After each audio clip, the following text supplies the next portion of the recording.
સુરતમાં આંતરરાષ્ટ્રીય મહિલા દિવસની ઉજવણી કરાઈ। મહિલા પોલીસ તેમજ મહિલા અને બાળ વિભાગની કચેરી દ્વારા બાઇક રેલીનું આયોજન કરાયું। જિલ્લા પોલીસ વડાની કચેરીથી બાઇક રેલીનું આયોજન કરાયું। આંતરરાષ્ટ્રીય મહિલા દિવસ નિમિત્તે મહિલા પોલીસની બાઇક રેલીનું આયોજન। આ દિવસે વાત કરવી છે કે એવી પંચાયતની જ્યાં આખી પંચાયત મહિલાઓની છે। સુરત જિલ્લાના કામરેજ તાલુકાના અલુરા ગ્રામ પંચાયતમાં સરપંચ ઉપસરપંચથી માંડીને તમામ ગ્રામ પંચાયતના સભ્યો મહિલાઓ જ છે। છેલ્લા 30 વર્ષથી ચૂંટણી થઈ નથી। ગામના આગેવાનોએ ભેગા મળી ગામનું વાતાવરણ સારું જળવાઈ રહે તે માટે તમામ સીટો મહિલાઓને ફાળવી તમામ સીટો બિનહરીફ કરી સમરસ પંચાયત કરી રહ્યા છે। અમારા ગામમાં છેલ્લા 30 વર્ષથી ગ્રામ પંચાયતની ચૂંટણી થઈ નથી। અમારું ગામ સમરસ ગ્રામ પંચાયતની છે। અમારા ગ્રામ પંચાયતમાં સમરસ સરપંચ ઉપસરપંચ સહિત તમામ સભ્યો પણ મહિલાઓ છે। અમારા ગામના વિકાસની વાત કરીએ તો પાણી ગટર અને રોડ રસ્તા સારા બનાવ્યા છે। છેલ્લા 30 વર્ષથી આ અલુરા ગામ અમારું સમરસ થાય છે। બધી 9 બોડીઓ બહેનોની છે। અમે દરેક કામ સર્વ બહેનો સાથે ભેગા મળીને વાતચીત કરીને બધું કામ પૂર્ણ કરીએ છીએ। 3 વર્ષથી આ ગામનું કામ કરીએ છીએ અમે બહેનો ભેગી થઈને। રસ્તા અથવા ગટર બ્લોક સીસીટીવી કેમેરા અથવા અમારા ગામની સુરક્ષા માટે સારું છે। વેરભાવના થતી હતી ને તેના કરતાં પછી જે અમે ગામે આખા સમગ્ર ગામના અંદર વિચાર વિમર્શ કરીને જે ગામ પંચાયત અમે સમરસ કરવાનું જ્યારથી ચાલુ કર્યું ત્યારથી અમારા ગામના અંદર કોઈપણ દિવસ કોઈપણ પોલીસ કેસ છેલ્લા 10-15 વર્ષથી આ પોલીસ કેસ નથી થયો અને આ સમરસતાને કારણે અમારા ગામના અંદર વિકાસના દરેક કાર્યો થાય છે। 8મી માર્ચ એટલે વિશ્વ મહિલા દિવસ તરીકે ઓળખાય છે। તો વાત કરીએ વિશ્વ મહિલા દિવસ અંતર્ગત તો સુરત જિલ્લાના કામરેજ તાલુકાના અલુરા ગામે જે ગામની અંદર ક્યારેય ચૂંટણી થવા પામી નથી। દ્રશ્ય બતાવવાનો પ્રયાસ કરીશ કે આ ગામ પંચાયતની આ જે મકાન છે અને જે બેઠેલા છે એ ગામ પંચાયતના સભ્યો સરપંચ ડેપ્યુટી સરપંચો છે। સમગ્ર ગામ પંચાયત સમરસતા નામથી ઓળખાય છે અને છેલ્લા ઘણા વખતથી આ સમગ્ર ગામ પંચાયતનું શાસન આ જે મહિલા સશક્તિકરણનું જે મોદી સાહેબે ઉદાહરણ આપ્યું હતું તે અંતર્ગત અહીં સમગ્ર છેલ્લા 30 વર્ષથી મહિલાઓ શાસન કરે છે। સમગ્ર ગામ પંચાયતની મહિલાઓએ આ અલુરા ગામ પંચાયતને એક આગવી ઓળખ આપી છે અને ખાસ કરીને વિશ્વ મહિલા જે 8મી માર્ચે વિશ્વ મહિલા દિવસ તરીકે 8મી માર્ચ તરીકે ઓળખાય છે તે દિવસે આ સમગ્ર મહિલાઓ પણ હજુ પણ આ ગામની અંદર સ્વચ્છતાની બાબતે ઉમદા ઉદાહરણ ચોક્કસપણે પૂરું પાડે એવા આ દ્રશ્યો કંઈ કહી જાય છે ને કે મહિલા જે ધારે તે કરી શકે છે। આજે વાત કરવી છે કે એવી જ મહિલાની જેમણે પતિના અવસાન બાદ હિંમત દાખવી 50 વીઘા જમીનમાં ખેતી કરી પોતાનું તેમજ પોતાના બાળકોનું ગુજરાન ચલાવે છે। સુરતના ઉલપાડમાં આવેલ ઉમરાછી ગામના લલિતાબહેન પરિવારનો આધાર બન્યા। આ મહિલાના પતિને કેન્સર હોવાથી તેમનું મૃત્યુ થયું હતું। લલિતાબેન તેમના 3 બાળકોનું ગુજરાન કેવી રીતે ચલાવશે તેની ચિંતા તેમને સતત રહેતી, પરંતુ લલિતાબેને હાર ન માની તેમણે એ જ ખેતરમાં કામ કરવાનું શરૂ કર્યું જે ખેતરમાં તેમના પતિ કામ કરતા હતા। મારા લગભગ ખાસો સમય થઈ ગયા ટ્રેક્ટરનું કામ ને મારા ઘરવાળા ઓફથી આવી ગયા પછીના ખાસો સમયથી હું કામ કરું છું। ટ્રેક્ટર મારા ઘરવાળાથી એમ તો શીખેલી પણ થોડું તકલીફના કારણે પછી પોતાની ખેતી નથી અમારે શેઠની ખેતી છે। મારા ઘરવાળા કામ કરતા હતા એની જગ્યાએ હું અત્યારે કામ કરું છું। હું જ્યારે મેરેજ કરીને આવી ત્યારે આ ગામમાં મહિલાઓએ ઘૂંઘટ તાણીને રહેવું પડતું હતું। એ ગામમાં આટલી પ્રગતિ કરીને એક મહિલા જે ટ્રેક્ટર ચલાવી પોતાનું ગુજરાન ચલાવી પોતાના બાળકો મોટા કર્યા અને ખેતી પેલા બીજા ભાઈની ખેતી કરીને ખેતીમાંથી એમણે ઘર ચલાવ્યું એટલે અમારા બધા માટે પણ એ પ્રેરણાદાયક છે કે 20-22 વર્ષથી એ લતાબેન પોતે ટ્રેક્ટર ચલાવે છે, પોતે બધા મજૂરનું સુપરવાઇઝિંગ પણ કરે છે। 3 છોકરાને નાના મોટા કર્યા, 2 છોકરીને પોતે પરણાવી અને ભેંસનો પશુપાલનનો ધંધો પણ કરે છે। समाचार केंद्रीय गृह और सहकारिता मंत्री अमित शाहનું संबोधन चांपरડા ખાતે યોજાયેલા લોકાર્પણ અને ખાતમુહૂર્ત કાર્યક્રમમાં સંબોધન કર્યું। સૈનિક સ્કૂલની બિલ્ડિંગનું લોકાર્પણ કર્યું। કોંગ્રેસ પર પ્રહાર કરતા કહ્યું કોંગ્રેસ પેન્ડિંગ કરી રહી હતી। ગુજરાતના સપૂત નરેન્દ્ર મોદી દિલ્હીમાં બેસતા 10 વર્ષમાં તમામ પેન્ડિંગ કામ પૂર્ણ કરી નાખ્યા। સોમનાથ પણ સોનાનું બનાવવાની શરૂઆત થઈ ચૂકી છે। કાશી વિશ્વનાથ મંદિરનું કોરિડોરનું લોકાર્પણ પણ નરેન્દ્ર મોદી દ્વારા કરવામાં આવ્યું છે। ઉરી અને પુલવામા હુમલો કરનારાઓને જડબાતોડ જવાબ આપવામાં આવ્યો હતો। માત્ર 10 જ દિવસમાં સર્જિકલ સ્ટ્રાઇક કરાઈ હતી।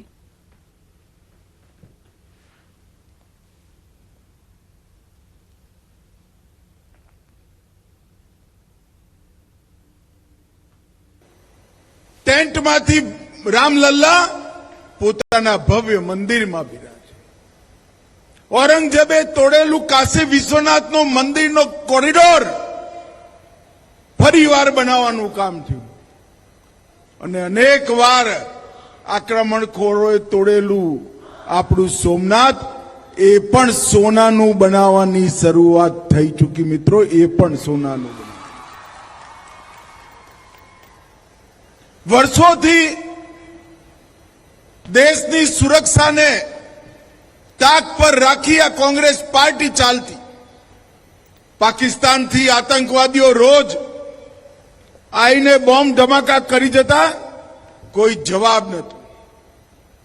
નરેન્દ્રભાઈ 2014માં વડાપ્રધાન બન્યા, 15માં ઉરી ને પુલવામામાં હુમલો કર્યો।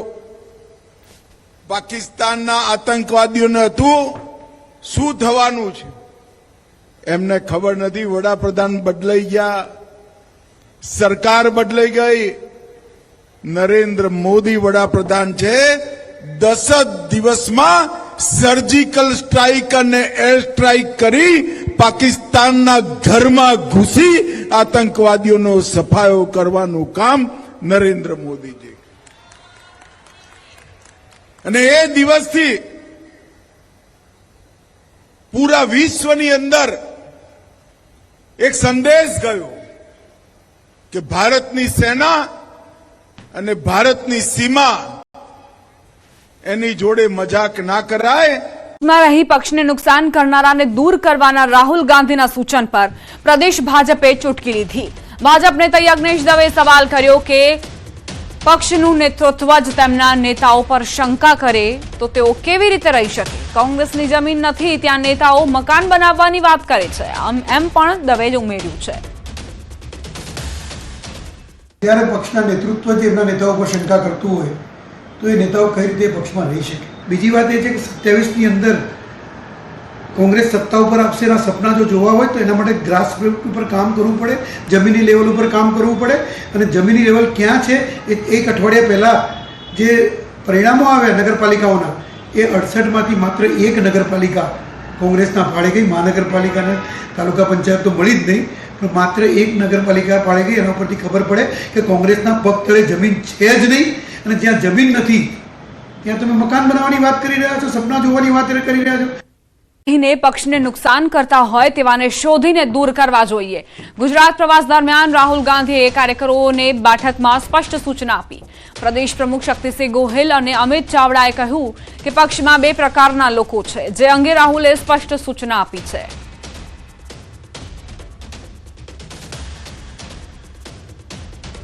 કે પક્ષમાં રહીને પક્ષનું નુકસાન કરતા લોકો હોય, એક પક્ષ માટે સંપૂર્ણ વફાદાર અને લડનારો સૈનિક છે, અને બીજો એક એવો વર્ગ છે કે જે સેટિંગ કરી લેતો હોય, ક્યાંક ને ક્યાંક સ્વાર્થના સંધાન માટે પક્ષને નુકસાન કરતો હોય। વ્યક્તિગત સ્વાર્થથી ઉપર પક્ષનું હિત હોવું જોઈએ એ વાત ભૂલીને કોઈ કામ કરતો હોય, અથવા ક્યાંક ને ક્યાંક કોઈક મિલાપણાથી કામ કરતો હોય, તો એવા લોકોને ચિહ્નિત કરીને એટલે કે શોધી કાઢીને એને પણ દૂર કરવા જોઈએ। એ સ્પષ્ટ સંદેશો હતો। કાર્યકરોનો જે ઉત્સાહ હતો, જે એનર્જી દેખાય, એ હું ચોક્કસ કહી શકું કે રાહુલજીના આવવાથી કોંગ્રેસના કાર્યકરોમાં એક નવી ઉર્જા આવી છે। રાહુલજીએ એ પણ કીધું કે આ સંઘર્ષનો પથ છે, આ એક નવી આઝાદીની લડાઈ છે, અને આ સંઘર્ષના પથ પર ચાલવા માટે, નવી આઝાદીની લડાઈ માટે, ગુજરાતના લોકોના પ્રશ્નો માટે લડવા કદાચ કમજોર કાળજાનો કોઈ માણસ હોય તો નહીં ચાલી શકે। જેની વિચારધારામાં ક્લેરિટી છે, જેના મક્કમ મનોબળ છે, જે ગુજરાત માટે કંઈક કરી છૂટવા માગે છે, એવા તમામ કાર્યકરો, નેતાઓએ આ લડાઈમાં સાથે જોડાવવું પડશે। કોંગ્રેસ કાર્યકરોની રાહુલને ફરિયાદ બાદ કોંગ્રેસ પ્રદેશ પ્રમુખ શક્તિસિંહ બોલ્યા। તેમણે જવાબ આપ્યો, કાર્યકરોએ રાહુલ સમક્ષ ફરિયાદો કરી, સારી નહીં પણ સાચી વાત રાહુલ ગાંધીને કરી. ઓફિસમાં કામ કરનાર સાથે પણ રાહુલે સંવાદ કર્યો. કેટલાકે પક્ષમાં આંતરિક જૂથબંધીની રજૂઆત કરી. કાર્યકરોને લગતી સાચી વાત રાહુલ સામે રજૂ કરાઈ. કોંગ્રેસમાં કોઈ જૂથબંધી નથી તેવું પણ તેમણે નિવેદન આપ્યું. મારા વખાણ નહીં, મારી ફરિયાદ ખોટું થતું હોય એ કહેજો. કાર્યકર્તા છો અને નેતા પાસે સારું સારું નહીં, સાચું સાચું કહેજો એ કહ્યું હતું. કામ કરનાર અમારો ચોકીદાર ભાઈ હોય કે એટેન્ડન્ટ ભાઈથી માંડીને બધા જ સ્ટાફના માણસો સાથે પણ રાહુલ ગાંધીજીએ સંવાદ કર્યો અને મેં કહ્યું કે સાહેબ આ એક મિટિંગમાં હું હાજર નહીં રહું, મારી ગેરહાજરીમાં પણ આપ સંવાદ કરો જેથી અમારો સ્ટાફ છે એ પણ એના મનની વાત આપણે કરી શકે અને એને પ્રદેશ પ્રમુખ બેઠો છે એની ચિંતા ન રહેવી જોઈએ કે કોઈ જૂથ કોંગ્રેસ પાર્ટીમાં અમારા માટે નથી. મારી પાર્ટીને કે મને લાગશે કે કોઈ વધારે સારું કામ કરે છે તો હોદ્દો એ જરૂરી નથી, વ્યક્તિ સાથે મળીને કામ કરે. અને એમાં દરેક તાલુકા કોંગ્રેસ સમિતિના પ્રમુખશ્રીઓને અને જિલ્લા કોંગ્રેસ સમિતિના પ્રમુખશ્રીઓને પણ કાલે એ જ કહ્યું છે કે એક હાથે તાળી ના પડે, આપ પણ જ્યાં થઈ શકે ત્યાં ભેગા થઈને લોકસેવાના મુદ્દે લડતા રહેજો. ગુજરાતના પ્રવાસે આવેલા રાહુલ ગાંધીએ બીજા દિવસે છોતરાફાડ સંબોધન કરીને કોંગ્રેસની જ પોલ ખોલી નાખી. કોંગ્રેસના નેતાઓને અરીસો બતાવ્યો. છેલ્લા 30 વર્ષથી કોંગ્રેસ ગુજરાતમાં સત્તા પર કેમ નથી આવી રહી એના કારણો ખુલ્લેઆમ ઉજાગર કર્યા. કાર્યકર્તાઓને ખખડાવતા કહ્યું કે ગુજરાતમાં કોંગ્રેસમાં 2 ટીમ છે. કોંગ્રેસના જ કેટલાક નેતા ભાજપ સાથે મળેલા છે. આવા નેતાઓને કોંગ્રેસમાંથી હાંકી કાઢવા આહવાન કર્યું. 3 દાયકા કરતા વધુ સમયથી જૂથોમાં વહેંચાયેલા કોંગ્રેસના નેતાઓને પણ સ્પષ્ટ શબ્દોમાં બહારનો રસ્તો દેખાડી દેવા बात करी हती.